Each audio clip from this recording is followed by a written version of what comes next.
Goodbye to the big break. Hello, drop it. 1, 2, 3, go.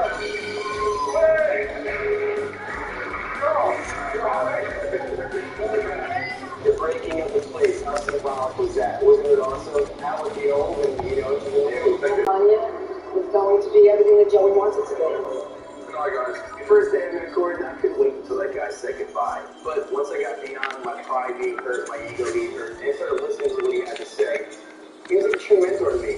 Just let me come back, put in the food. I love coaching time. Remember that, yes? Good luck. Thanks. Good luck, people. Good luck. Take care. All right. Hey, don't stop. I won't. Joe, that you're playing your game, what a fun group to hang out with. But the lack of discipline was killing the business. It feels like the change. I only hope it continues.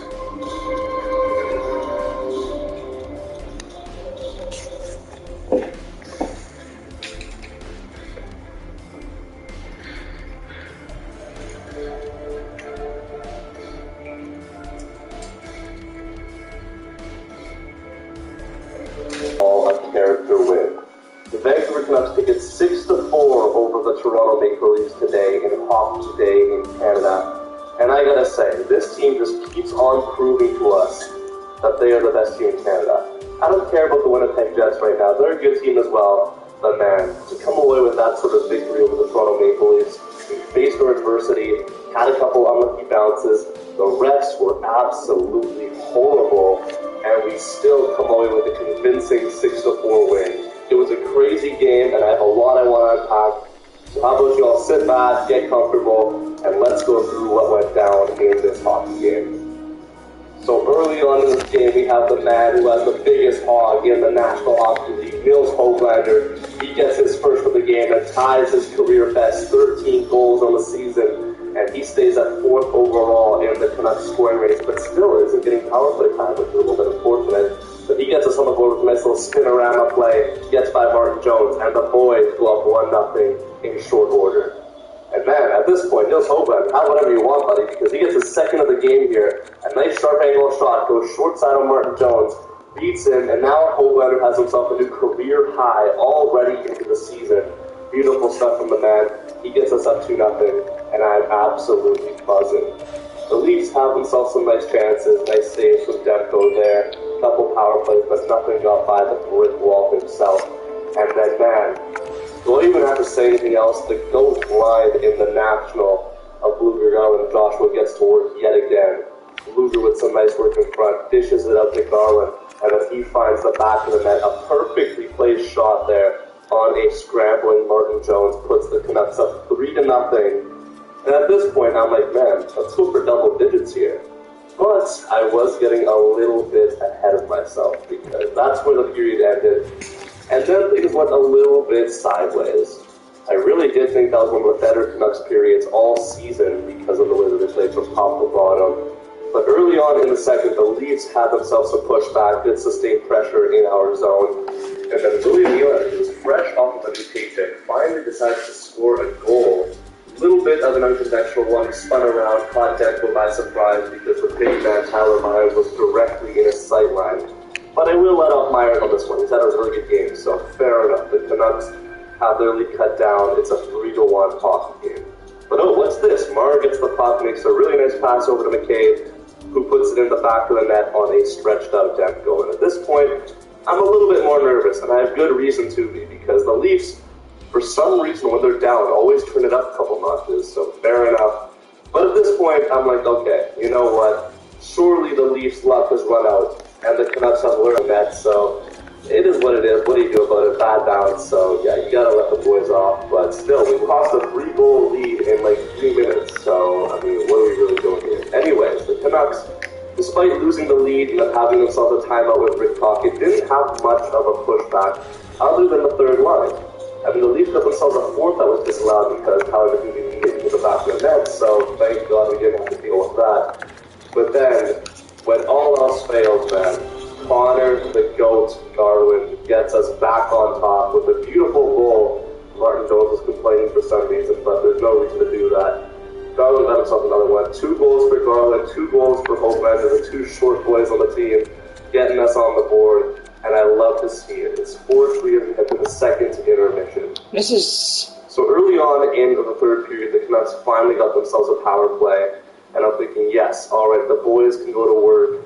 Let's try and get ourselves another goal. But what they did was not exactly what I had in mind, as Pettersson received the puck in the neutral zone, played it into the middle where it got picked off by Mitch Marner, and then he walked in on a breakaway, and what can I say? It's a nice goal.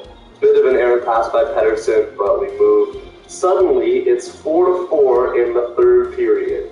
After that, a couple of chances were traded back and forth, and then the Canucks had another chance now on the power play, but this time it went in the right net. Husey boy had himself a shot, and then Miller tipped it, and we got ourselves back on top, 5-4. It's a huge sigh of relief, but then it gets even better. The Canucks, on their next power play, just a couple of minutes later, do a set play here as Miller is on the puck, and then he plays it over to Pettersson, who tips it in on the far side. And we're buzzing, man. It's 6-4. I'm thinking, lads, let's just hold the fort down. Do not let them score a late one to make it dramatic. But then, of course, the refs have to play their part, and I know they gave us a couple power plays in the end, but they were deserved. A couple of the power plays the Leafs got were so ridiculous. I can't find the Hughes one anywhere, which is annoying. If you really start recording these games, I can show you all. But if you watch the game, it was just terrible. The Leafs pulled their goalie, and nothing came of it to start.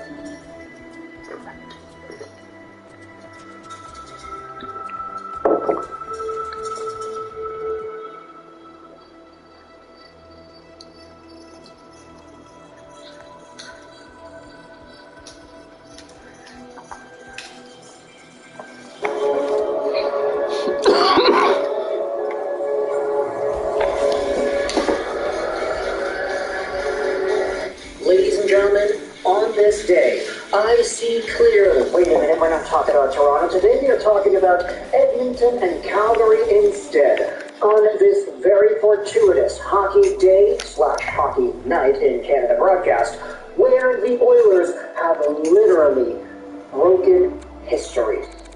You don't see this too often, where records that are 50 plus years old actually go out there and get shattered. But the Edmonton Oilers, hey, guess what? They've done it today. And it comes in the form of a 3-1 victory over the Calgary Flames. As I had said, this was Hockey Night in Canada. It was a double feature. The Canucks and the Leafs played off against each other at 4 p.m. PST. And then, just 3 hours later, the Oilers and the Flames played off against each other in the beautiful Heritage Classic uniforms. And with goals from Brian McLeod, Mackenzie Weegar, Sam Gagner, and Zach Hyman, you saw the Oilers come out on top. That game winner, by the way, Sam Gagner, from behind the goal line, chucking it off of the Calgary players. I believe it was the stick, and then it bounced off of Vladar and in. It was crazy. Sam Gagner just so clutch, such a veteran presence on this Oilers team. And, you know, I'm not the biggest Oiler fan in the world, but acknowledging what Sam Gagner did with the Canucks, I definitely do have a soft spot for him. However, with this win for the Edmonton Oilers, it puts them now in the third place spot in the Pacific Division. They've overtaken the LA Kings, which actually they were already overtaking the LA Kings, but their lead is even bigger now. The Kings are playing off against the Rangers as we're speaking, so even if they do win, they'll be 1 point behind Edmonton. So heading into the postseason, it's really looking like the Oilers are securing that spot. And part of the reason we've vaulted up to this position in the Pacific is because they are on a 13-game win streak. The Oilers are 10-0-0 in their last 10. They've won 13 in a row, and that is good enough to literally break an NHL record that has stood since 1967-1968. Take a look at this tweet made by DNB by the 92-93 Pittsburgh Penguins. And this is always one of the things that you talk about with your friends in school. Like, when I was 10 years old, I remember having like trivia things with friends about hockey. Oh, who's had the longest winning streak? Oh, it's the Penguins with Lemieux and all those guys in the 90s. And then, oh, who's had the longest Canadian streak? Oh, it's the Jean Beliveau Montreal guys, 1967-68 Montreal Canadiens. The Oilers have broken that. And it comes off of the tail of a fantastic run from guys like Stuart Skinner. You had Cal Pickard going out there. This is Skinner's game log that we are looking at. But as we've talked about in the previous video, he has been so good the past few months, even in this game tonight against the Flames, a .963 save percentage, 27 shots against and 26 saves. He has just been fantastic, and Cal Pickard has been carrying his weight too.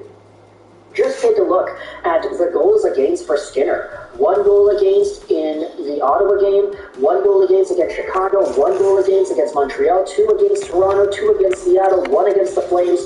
This has been such an incredible run, and Stuart Skinner has blasted himself to near the top of the NHL goaltending rankings because of it. And Cal Pickard doing what he's doing as well. Let's go out there and see.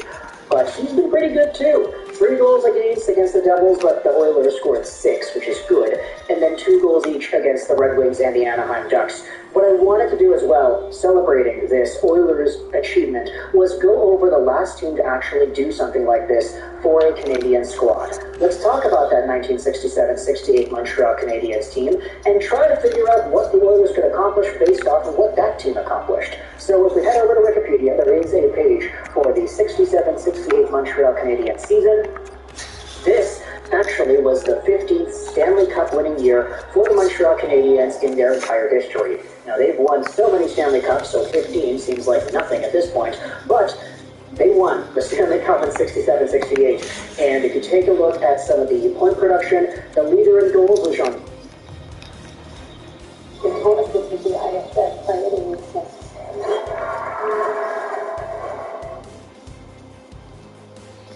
Beliveau, he had 31. Leader in assists was Bobby Rousseau with 46. Beliveau led the team in scoring with 68 points on the year. And if you head over to the overall NHL standings that season, you'll see that he wasn't actually near the top. He was 11th overall in overall points. 68 points in 59 games played for Beliveau, and the number 1 point scorer that year was Stan Mikita with 87 points in 72 games.